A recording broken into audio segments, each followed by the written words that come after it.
So while you're sitting down, I'll just say welcome, welcome to the Somerville Museum. It's so nice to have you guys here tonight. You may know that the Somerville Historical Society was founded in 1897, and this museum was built in the 1920s to house the collections of the Somerville Historical Society. And today, part of the Somerville Museum's mission is to act as a mirror to the city, so to reflect its past and its present and hopefully shape the future of the city of Somerville. Tonight, we are very excited to welcome you to an evening of music and history about Somerville-born composer Henry Hadley, who perhaps he's most famous in this area for being a co-founder of Tanglewood. Hadley grew up in Somerville and, as you'll hear, became the music director of Somerville's first congregational church when he was only 16 years old. So this event is part of programming for the museum's Faith in a City exhibit. Faith in a City is a project exploring 20 religious groups in Somerville through history, music, photography, and video. And we are so grateful for the supporters of the project, which include Mass Humanities, the Mass Cultural Council, the Boston Foundation, and the Club Passim Iguana Fund. We thank all of them. And tonight we are going to start with a lecture from Professor Dan Breen, and it's going to be followed by a performance of some of Hadley's religious music by wonderful Professor Mina Cho, who's here with us tonight. So Somerville resident Dr. Dan Breen has taught at Brandeis University since 1998 in the university's Legal Studies program and in the American Studies program since 2015. And he's the winner of the 2017 Louis Dembitz Brandeis Excellence in Teaching Award, and I think you'll see why soon. And Dr. Mina Cho is a classically trained jazz musician. She holds a doctoral degree in jazz studies from the New England Conservatory, and she's working on her second PhD in musicology at Brandeis University, and she teaches at Emerson College. Mina Cho is also the contemporary music director at Somerville Community Baptist Church, which is in Davis Square. So welcome to all of you. Please stay after and join us for a reception. And for now, please help me in welcoming our great lecturer, Dr. Dan Breen. Okay, thank you, everybody. Can you hear me okay if I speak like that? Is that all right? Well, I'd like to begin by thanking Sharon and Jody and Evelyn and everybody here at the Somerville Museum for making this possible as we devote this evening to the appreciation of the long-neglected Somerville composer Henry Hadley. And I do say long neglected because if you had asked a lot of people at the beginning of the 20th century, especially between, I'd say, 1915 and 1925, to name the best living American composer, a great number of them would have said Henry Kimball Hadley. At least two critics in 1922, for example, when he was assistant conductor of the New York Philharmonic, the very first American to get a job as prestigious as that, the assistant music director at the New York Philharmonic, said he was undoubtedly the chief composer in the United States, a thought echoed 4 years before he died. He died in 1937 by a critic in the Musical Courier who said much the same thing. He was famous enough at the time, in the early 20th century, to have a Liberty ship named after him during World War II. And there's the Henry K. Hadley. And I would like to know, maybe Evelyn would know, if there's any other Liberty ships named after Somerville residents. But at least we know that one was named after Henry Hadley. And he was also the founder of the National Association of Composers and Conductors, an organization which is still in existence today, and for a long time, every year, would award the Henry K. Hadley Medal for excellence in composition.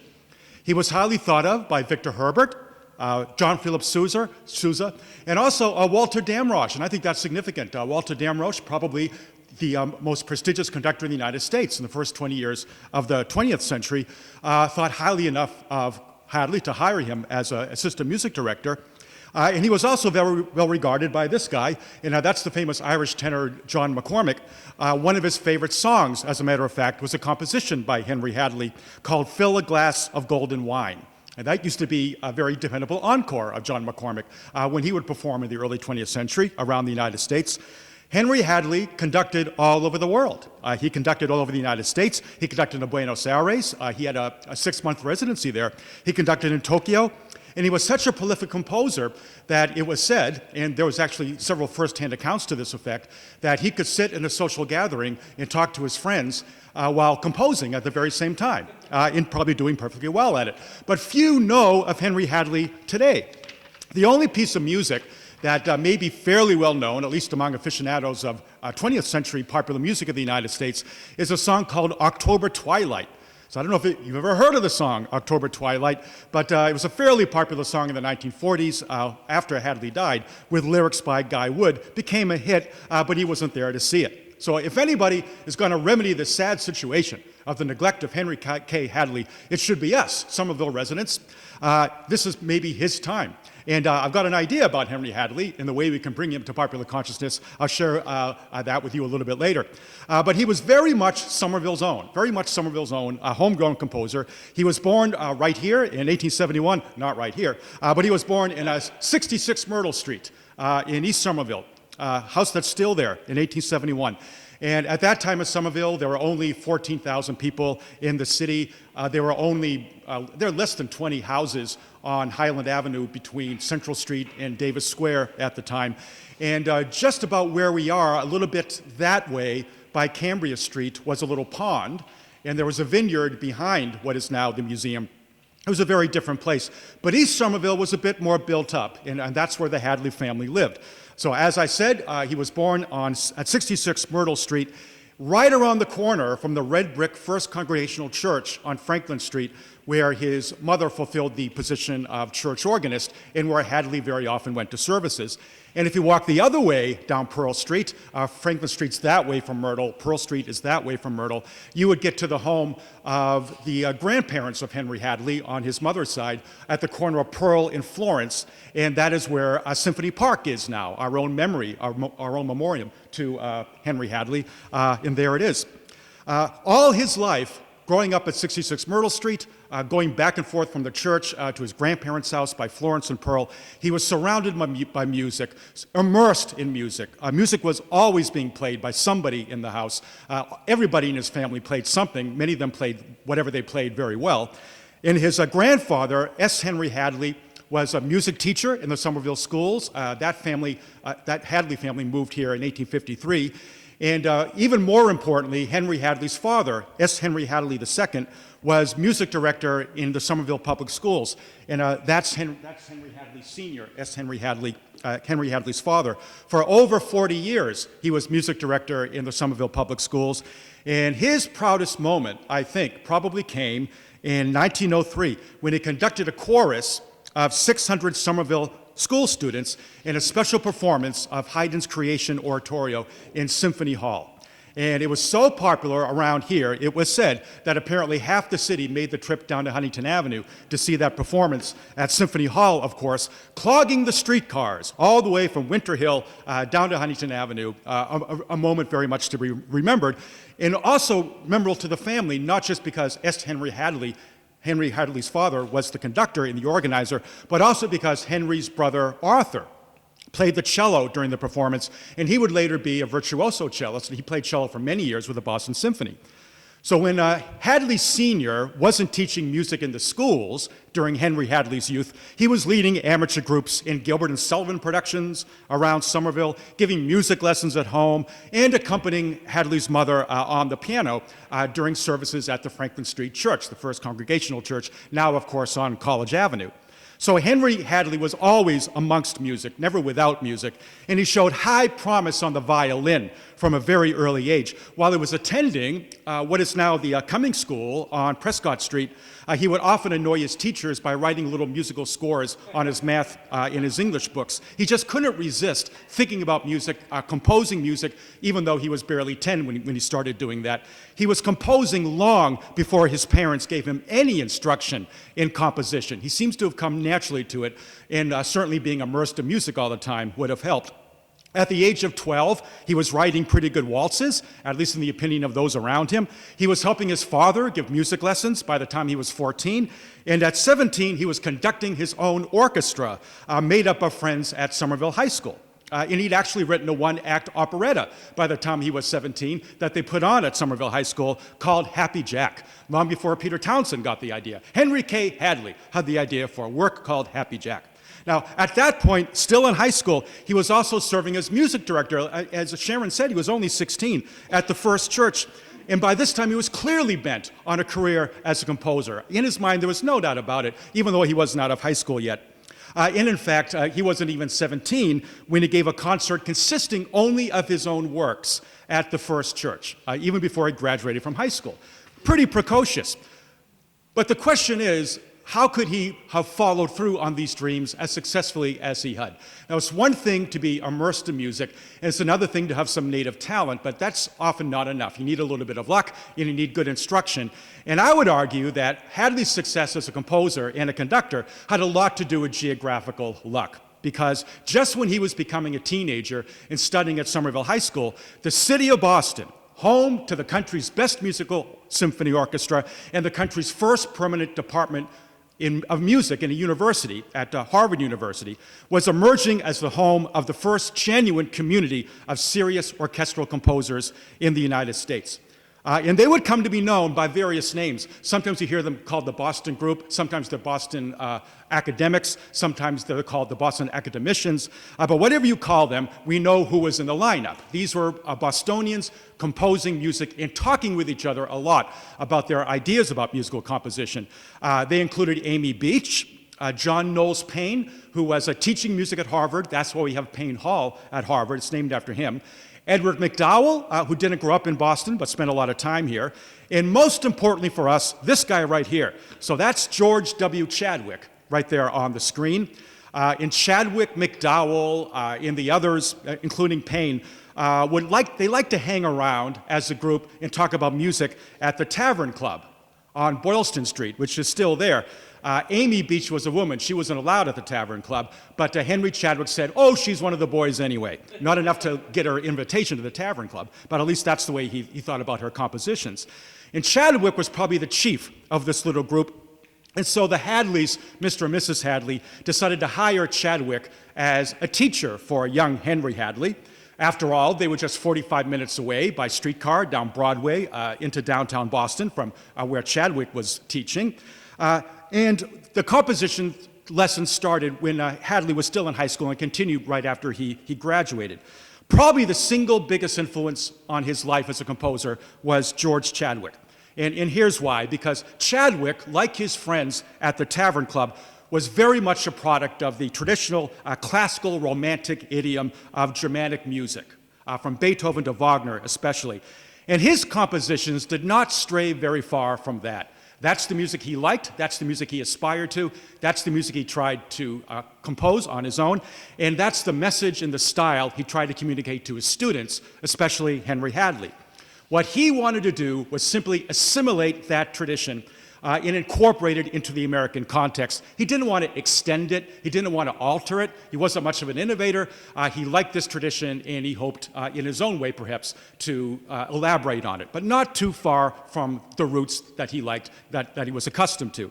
And that would be true of his star pupil, Henry Hadley, as well. Not for Chadwick, not for Hadley, the atonal experimentation of modern-day 20th century composers. He was not into the 12-tone system of Schoenberg, nor the extravagance of Stravinsky, nor the innovations of those like Aaron Copland, who really wanted to forge a characteristic American style of orchestral music. Much more traditional than that were these composers, and so, springing from those roots, so was Henry Hadley. I love the following quote. You want to know what the Boston Academicians were like? This quote, I think, sums it up. One writer talking about them said this of Chadwick and his friends. They were characterized by, quote, an ecstatic surrender to the potent spell of the Euro-classical tradition. They loved it, they surrendered to it, and that was that for them. I think it's less true of McDowell than the others, but it's certainly true of Chadwick, and I think to a great extent it was true of Hadley. He wrote, Hadley did, in a very conventional, expressive, dramatic, accessible style, not out of place for anybody who likes late 19th century music in general, very much reminiscent of his hero Tchaikovsky.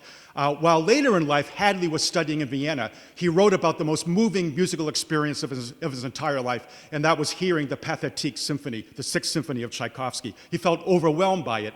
And if you think of that symphony, if you know it, that's what Hadley aspired to. He wanted to please his audiences, not so much challenge them. And according to one critic, his music has an eclectic quality that nowadays strikes us as derivative. He liked crowd-pleasing effects. Late in his career, for example, he wrote a piece called Scherzo Diabolique, which depicts the rather terrifying experience he had of being driven late at night down country roads during the early 1920s at high speed. He would later in life be a forceful advocate for American composers, but it was never his personal ambition to forge a distinctly American style of music.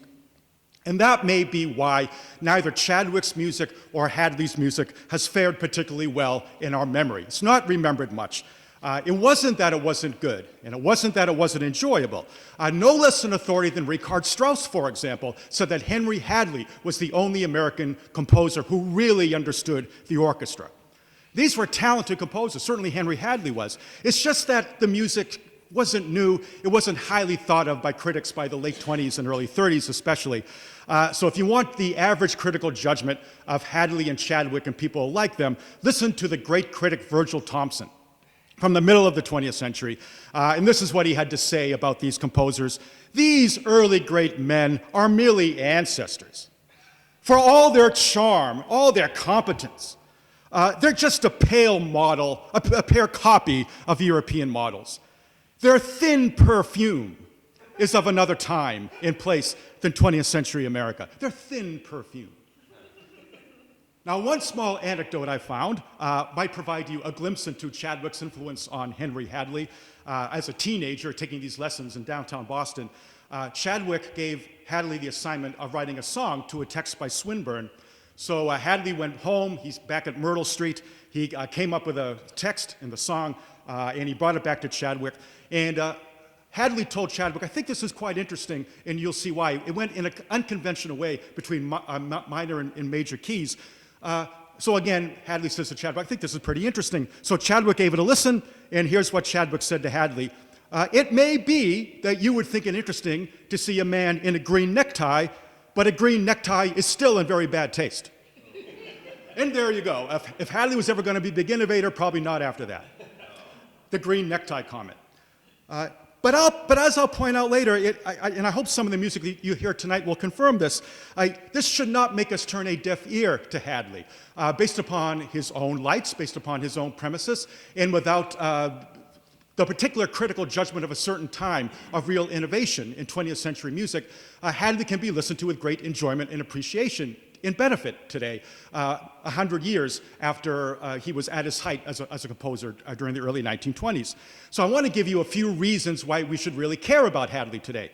And the first reason we should really care about him that I think is important is that Hadley was an extremely attractive personality. He seems to have been a wonderful guy.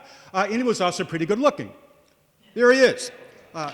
People used to talk about how good looking this guy was. And so you can see maybe for yourself. There's Henry Hadley, known as a person of magnetic good looks with a magnetic smile.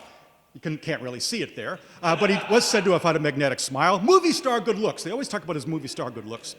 But it wasn't just his good looks. He also had a good sense of humor. He easily laughed at himself. He was an established composer at a fairly early age, but he was always going out of his way to help people younger than him up and to give them the chances that he thought they deserved. He was notably popular among musicians in the various orchestras he conducted. They really liked him and appreciated him. So here's one anecdote to give you a little bit of a glimpse into Henry Hadley's personality. So after studying for a while in Austria and Germany, when he was in his 20s, he came back to the United States and he got his first permanent job as a musician with the St. Paul's School in Garden City, Long Island. He's going to be the music master there for a while. And he was mostly a violin player, but he also knew the organ, played the organ quite well. His mother also played the organ, as did his father. Having played it, all three of them, many Sundays at the First Church. So Henry Hadley managed to get a part-time job on Sundays playing organ at the All Souls Church on Gramercy Park in Manhattan. Now, although Hadley was a lifelong Christian and always went to congregational services pretty much every Sunday, probably maybe for that very reason, he'd heard an awful lot of sermons. So here he is, the organist at the All Souls Church. Hadley didn't really think he needed to sit in on all the sermons, so he'd be playing before the sermon, and then when the sermon started, he would usually, if he knew it was going to be a long sermon, find a way to sneak out of the church towards the back, and he'd go hang out for a little while here. That's the Players Club in Manhattan on Gramercy Park. And he'd have lunch at the Players Club, maybe a half hour, 40 minutes or so, hang out with maybe some writers or artists there. The Players Club was founded by Edwin Booth, by the way. Does anybody know the first woman to be a member of the Players Club? None other than the First Lady of the American Stage, Helen Hayes. Helen Hayes was the very first woman member of the Players Club. But for most of its history, it's like the Tavern Club. You couldn't be a woman and be there. But Henry Hadley could go, and so he'd have lunch there, hang out, and then he'd go back in time for the sermon to be ended and play a fugue or something, and that'd be it for the service. Well, one day, there he was, playing for the service, and then the sermon was about to start, so as usual, Henry snuck out. He didn't really want the minister to know, but could usually do it without the minister knowing. It was a beautiful June morning. So Hadley rounded the corner to the Players Club, and as he was going around the corner, he still got the churchyard to his right. He sees to his right, over the fence of the churchyard, a couple cats sunning themselves in the beautiful June sun. And he thought it would be a nice idea to stop at a nearby drugstore and buy some catnip and sprinkle it on their noses before he went to the Players Club. And so that's what he did. He gave the cats some catnip. Then he went to the Players Club, and then he spent about a half hour there, and then he went back on his way to the church. And he got to the church fence, and he was very disconcerted to see a vast group of people hanging out by the fence. And he heard the cacophonous noise of many cats screaming because the catnip had attracted more cats, and now they were fighting, and everybody's watching the cats. So Hadley knew that everybody in the church has got to hear this cat fight. So he burst through the crowd to where the fence was, and he's trying to separate the cats, but they wouldn't be separated, and now he's got to go in the church because now he's got to play the closing fugue. And he got in the church, and he knew that everybody could hear this cat fight, and he was very shamefaced, but he was hoping, well, maybe nobody knows that I did this with the catnip. But unfortunately, the very next week, the pastor called Henry Hadley into his office, and this is what the pastor said. Mr. Hadley, last Sunday, an outrage was perpetrated on the lawn of our churchyard. I need hardly tell you that in the future you will not leave the church during my sermons. That is all. And I skipped over a couple things, just so you know. That's the Frederick Mcmoney statue of Nathan Hale. I just show you that because a lot of people thought that Henry Hadley looked like Nathan Hale in that statue. So there's Nathan Hale. And that's Hadley later in life when he was an established composer. This is actually the year after he died. A memorial issue of the Etude music magazine, especially back then, very popular. That's what he looked like then. Well, by the time he was working at St. Paul's, he was beginning to compose more and more. Some of his compositions were being performed. 1907, for example, to his great delight, his Third Symphony was actually performed by the Berlin Philharmonic, and Hadley himself conducted one of his first operas in Mainz, in Germany, in a rather prestigious opera house there. So he's building a reputation from his mid to late 30s into his 40s that finally resulted in his big break while he was still not quite 40. A call to move to Seattle to be music director of the Seattle Symphony. He did very well at building up this organization, and just 2 years after that, he got the call to be music director at the brand new San Francisco Symphony Orchestra, just shy of his 40th birthday, making him not just one of the youngest conductors of a major symphony orchestra, as it would become in America, but also one of the only Americans in such a position at a time when, as you know, almost all major orchestras were conducted by Central Europeans. So this was quite a plum position, an American conducting in San Francisco. But the fact was that San Francisco Symphony was really just getting off the ground at this time. And in fact, it didn't really have much of a symphony to speak of at all. When they hired him, there were no permanent musicians for the San Francisco Symphony. So here's what he had to do. He only had 3 months to put together an ensemble for the first concert. He really scrambled. He went to the bars, he went to the cafes, he went to the cabarets. He found competent musicians who were very good at certain kinds of music, mostly popular music, and he brought them back to the Court Theater in San Francisco and said, can you learn how to play Brahms? Here's some Beethoven. What do you think of this? And for 3 months, he rehearsed them and rehearsed them and rehearsed them. And by the time they were ready to open, they were a distinctly creditable group. At least it appeared that way to the people of San Francisco. The first concert was a great success at the Court Theater, and Hadley well earned his salary. I think at the time, $10,000, very high salary indeed, during the 19-teens, as he began to build the San Francisco Orchestra into something that the West Coast could be really proud of. His one source of frustration was the Court Theater in San Francisco, where they had to rehearse, was owned by a guy who wouldn't let Hadley lift the curtain during rehearsals. So how could Hadley know if pianissimos could be heard anywhere in the audience? The curtain always had to stay down. But what could he do? They were still kind of an ugly stepchild in San Francisco, so he had to go by the rules. He was actually doing very well here, but he ran into a couple obstacles that meant he only lasted for 4 years in San Francisco. After 4 years of steady growth, something happened that would prove the end, or the beginning of the end, of his tenure there. In 1915, that was the year of the famous San Francisco Exposition. And that year, the Boston Symphony came to San Francisco to play a series of concerts. And many music lovers in San Francisco could not help but contrast the musicianship of the Boston Symphony, a very well-established group indeed, to the still getting off the ground state of the San Francisco Symphony. It wasn't Hadley's fault, but you couldn't ignore the contrast. And many people in San Francisco figured, wow, Boston Symphony, we need something as good as that, and maybe Hadley's not the man to bring it to us. So whether fairly or not, the trustees began to turn against him. They were already impatient with him because he kept demanding more money to hire better, more experienced musicians, and only little by little were they coming up with the money. So, of course, it's not all Hadley's fault. So one problem is Carl Mook in the Boston Symphony arrived in San Francisco, and there was a contrast there, without a doubt. The other problem was one guy, a music critic named Alfred Metzger, who wrote for the San Francisco Examiner, who absolutely hated Hadley. And I don't know why, but he hated Hadley's conducting style. He didn't like Hadley's choice of compositions, had no use for Henry Hadley. What some might say was a passionately engaged style on the podium that Hadley had was for Metzger, quote, hopelessly pirouetting through the atmosphere. And when Hadley conducted Richard Strauss's Death and Transfiguration, Metzger said, I noted more of death than transfiguration in this piece. And stuff like that, mounted and mounted. For 4 years, Metzger was a thorn in his side, and that ultimately helped to do him in as well. But I do want to share probably the highlight of his 4 years in San Francisco with you, not musically, but at least by powers of description. Hadley was very interested in choral music and in opera as well, so he wrote a short opera while he was in San Francisco called The Atonement of Pan, mythological theme, The Atonement of Pan. And since the action in the story takes place outside in Arcady, Hadley had the idea of having the orchestra play this outside and having the whole thing staged outside. And luckily, there was yet another club that didn't admit women back then, San Francisco's Bohemian Club, and they were about to put on their Midsummer Hijinks. Oh boy, their Midsummer Hijinks. And they wanted it to be in conjunction with Hadley's premiere of Atonement with Pan. So they all went out to the Redwoods. The chorus, the orchestra, everybody. There's going to be dancers too, there's going to be a ballet. And for that occasion, out in the Bohemian Club's property in the Redwoods, they actually said women could come too. So everybody's together out in the Redwoods. 1,500 people took special trains to see the premiere of The Atonement of Pan out in the Redwoods. Hadley conducting the orchestra. So there's a ballet set to music, a 16-foot statue of Diana right in back of him on a specially built stage.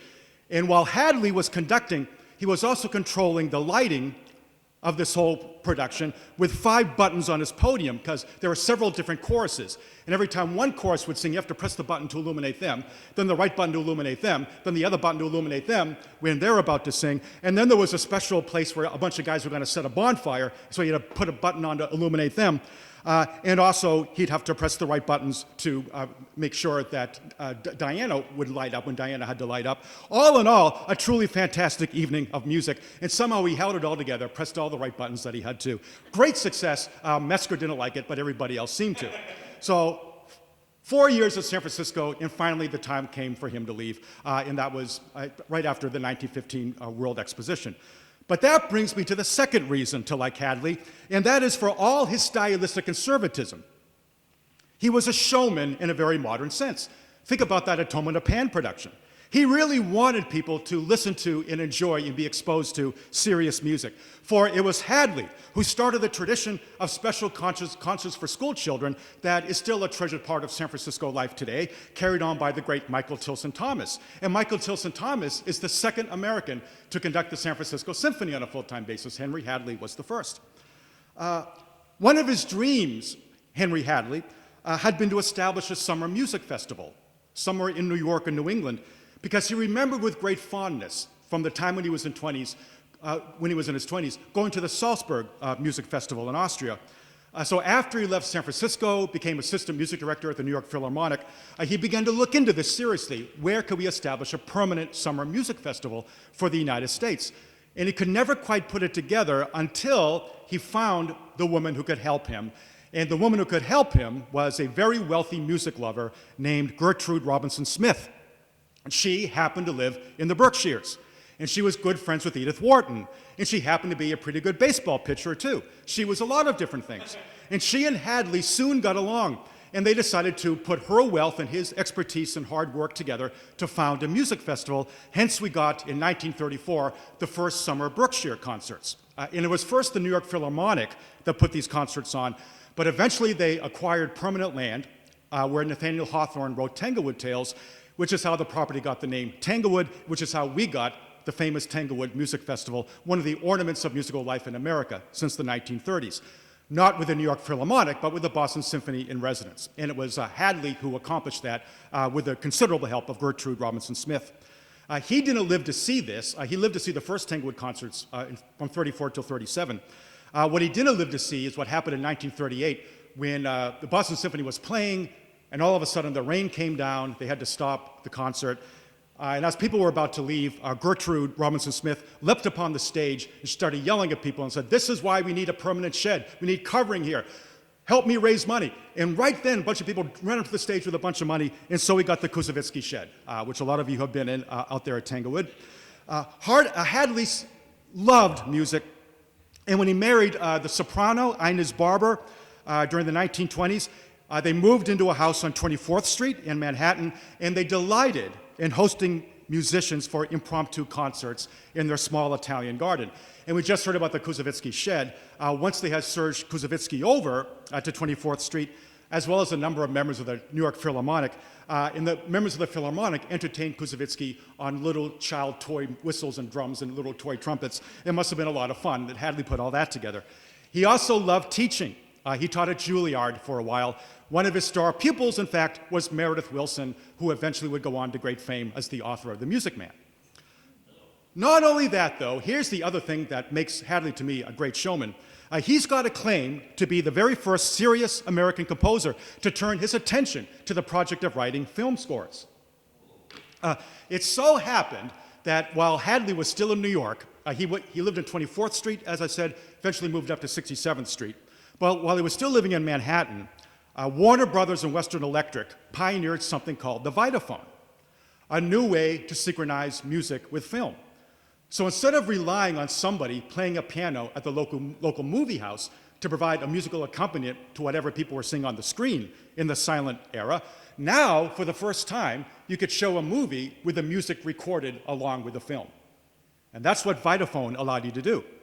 And one of the people responsible for marketing Vitaphone was a guy named Heller, and Heller knew Hadley from his San Francisco days, which is how Hadley got the job of conducting the first Vitaphone score for a motion picture.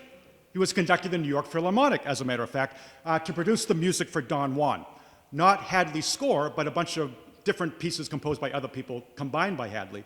So this is the first movie to come with its own music along with the film, so you could see it that way in a movie house. Don Juan with John Barrymore and Mary Astor.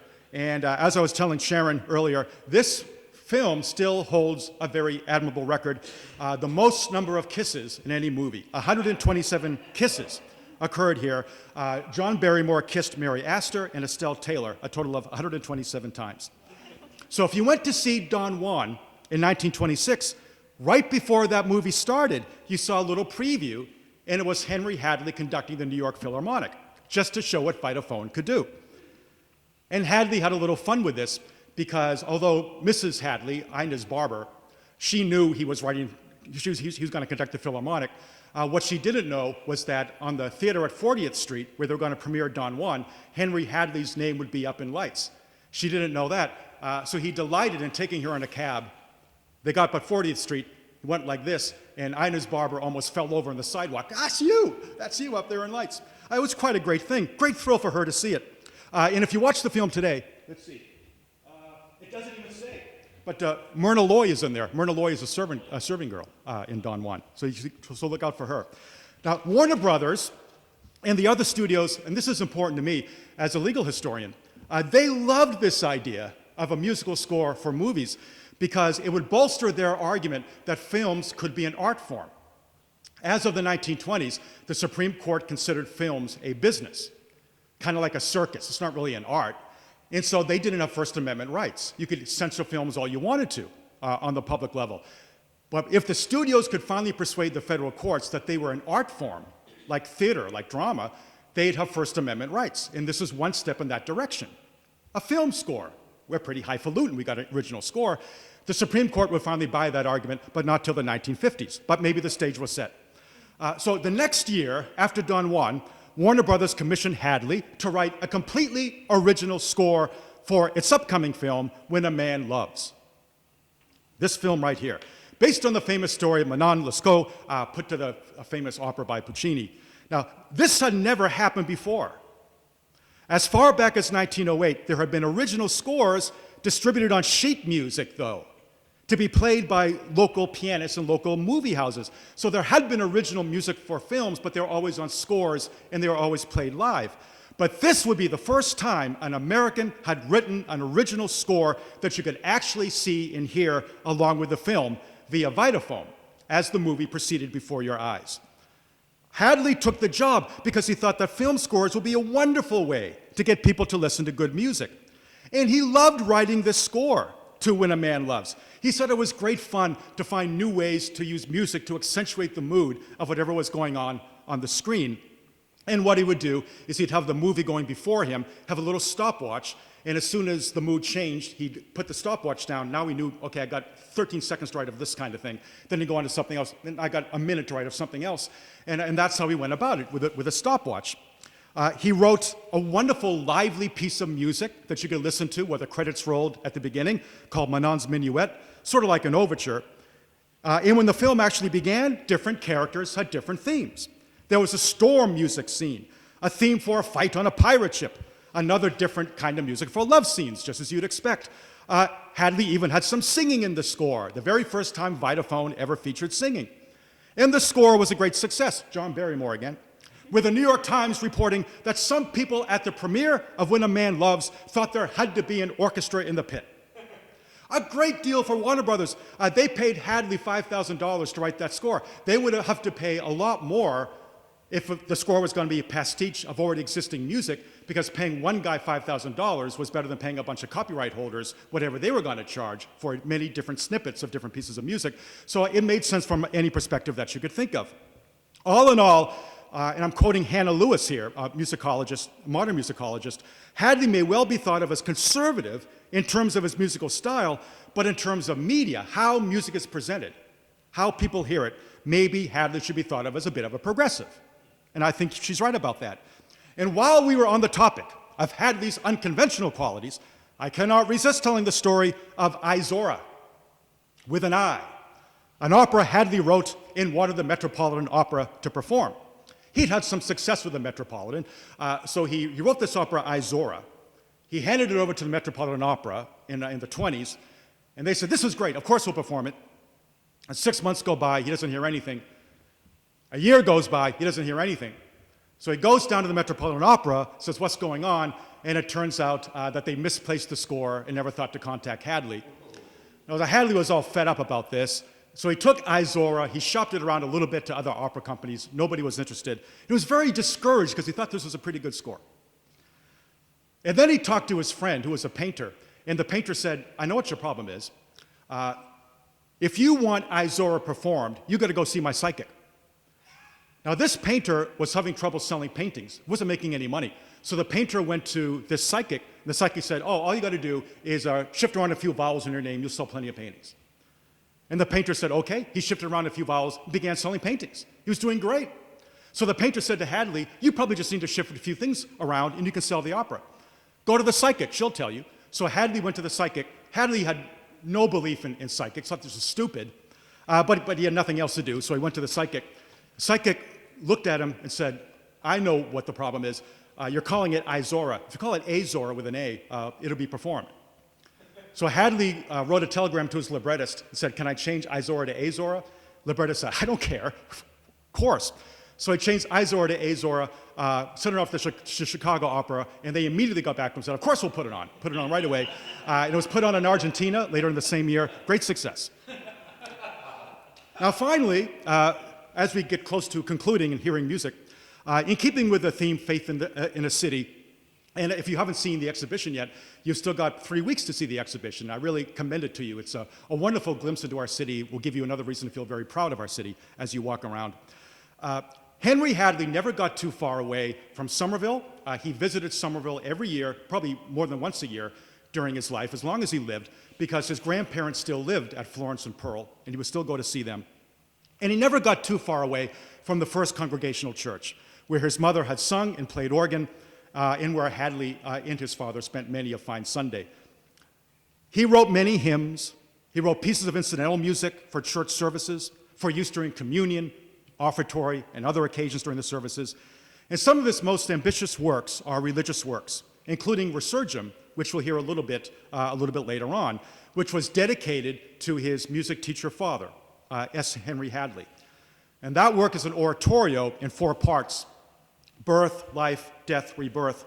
And the theme, of course, is the theme of immortality of the soul. The text of Resurgam, oratorio, was written by the poet Louise Ayres Garnett, who mostly wrote children's books, like one that was kind of famous in her day called The Muffin Shop. If anybody's ever heard The Muffin Shop, the same person wrote the lyrics for Resurgam. So I wanted to read you the text that ends this piece. Poetry by Louise Ayres Garnett. Home to the land that wrought me, home to the primal sod, home to the mind that thought me, home to the breast of God. A distinctly spiritual idea and characteristic of Hadley. So what we are left with Henry Hadley is a large body of work indeed. 200 songs, 5 symphonies, 6 operas, including one that was really successful at the Metropolitan Opera called Cleopatra's Night. Numerous tone poems, chamber works, cantatas, oratorios, sonatas. At least one sonata he wrote for his cellist virtuoso brother Arthur. And all of them pretty squarely in the Central European Romantic tradition. And all of which might have been thought of by somebody like Stravinsky or Leonard Bernstein as quite out of date, as in fact I suppose they were. Consider, for example, one of his last works, the 3-movement Connecticut Symphony, the Connecticut Symphony, in which the first movement is meant to depict the colony in 1635, the second 1735, the third 1935. He loved programmatic music, where the mood of the music was supposed to parallel something outside in the world, a text, something in nature perhaps, something in the city. And it's a truly pleasant listening experience that would not have been out of place 50 years before he wrote it, but nevertheless, it's worth listening to. The word charming was often used by critics to refer to Hadley's music, which of course is not a word that avant-garde composers heard a lot. But as I noted above, this should not affect our present-day opinion of him and our ability to enjoy his music.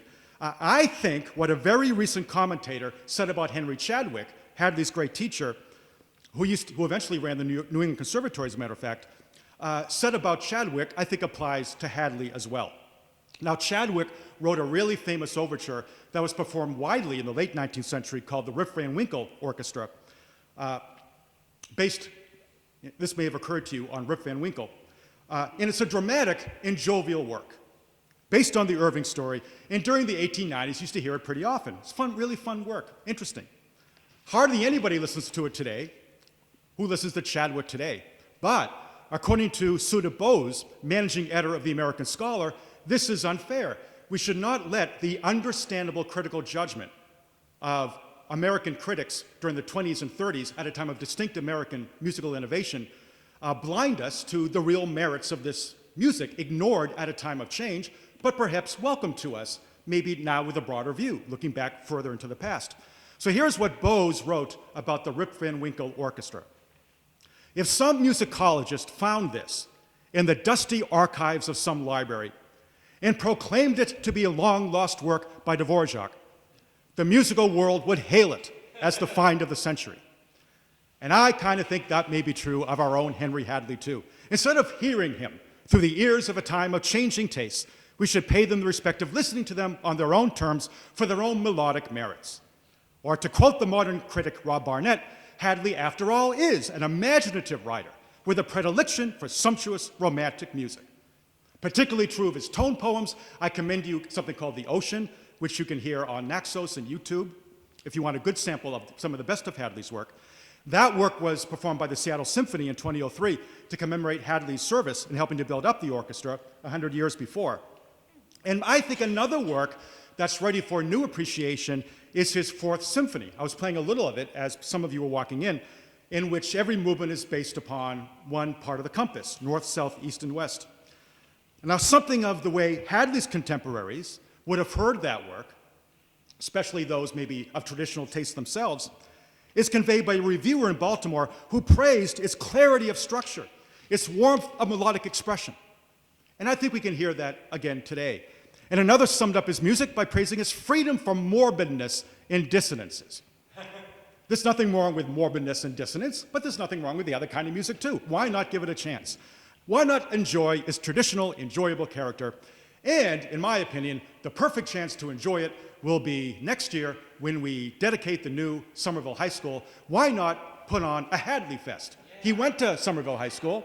Why not help dedicate the high school with a big Hadley concert? That could be part of the festivities. And it's not too early to start. So I'll help if anybody wants to go along with me. Let's give it a shot. Now we've got the real treat of the evening. We're going to have a musical performance. I believe we're hearing two things, right? We're hearing number 7 from Resurgence, is that right? Okay. And we're also hearing a setting to a song by Hadley, The Lord is My Shepherd. Okay.